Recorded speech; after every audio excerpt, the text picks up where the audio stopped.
Artık babanın yanına gidebilirsin.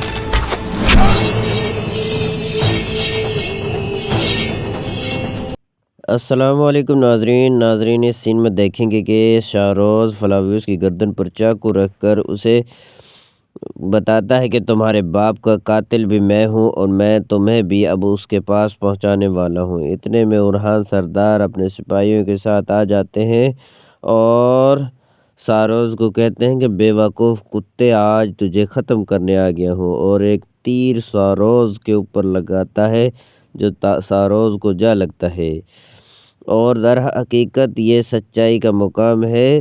कि फ्लावियस को बचाने के लिए उरहान साहब ने स्पार्चा खातून के साथ गठजोड़ किया और सब दोनों ने मिलकर हेक्टर और शाहरोज़ को शिकस्त देने के लिए एक प्लान बनाया था, जिसमें उरहान साहब मुकम्मल तौर पर कामयाब हो जाते हैं और हेक्टर से कहते हैं कि हेक्टर, अब बताओ तुम कहाँ बच के जाओगे। और सिपाहियों से कहते हैं कि हमला करो सिपाहियों, आज हेक्टर बच कर नहीं जाना चाहिए,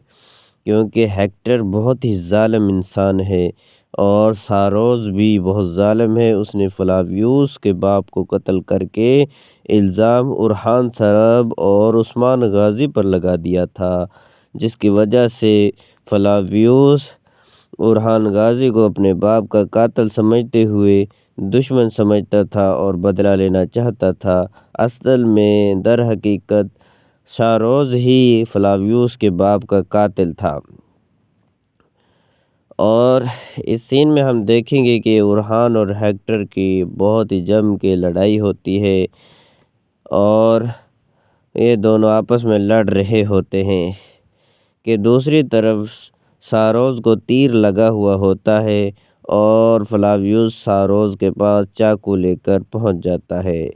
और उसे कहता है कि अब बताओ, अब तुम कैसे बचोगे, तुमने मेरे बाप को कत्ल किया और फिर इल्ज़ाम उरहान और उसके बाप पर लगा दिया। तुम कितने ज़ालिम इंसान हो, आज तुम बताओ मैं तुझे कैसे छोड़ सकता हूँ, आज तुझे मैं ख़त्म करके ही रहूँगा। तलवार को फेंक देते हैं और तीर से उसे तकलीफ़ देते हैं और शाहरोज़ कहता है कि रहम करो रहम, और फ्लावियस कहता है कि जिस तरह तुमने मेरे बाप पर रहम नहीं किया, आज मैं भी तुम पर रहम नहीं करूँगा। बहुत ही तकलीफ़ पहुँचाते हैं। स्पार्चा खातून पास खड़ी देख रही होती हैं कि फ्लावियस शाहरोज़ के साथ क्या कर रहा है और सिपाही आपस में जंग कर रहे होते हैं कि उरहान गाज़ी के सिपाही कुफ़ार को बहुत बेदर्दी से गाजर मूली की तरह कतर रहे होते हैं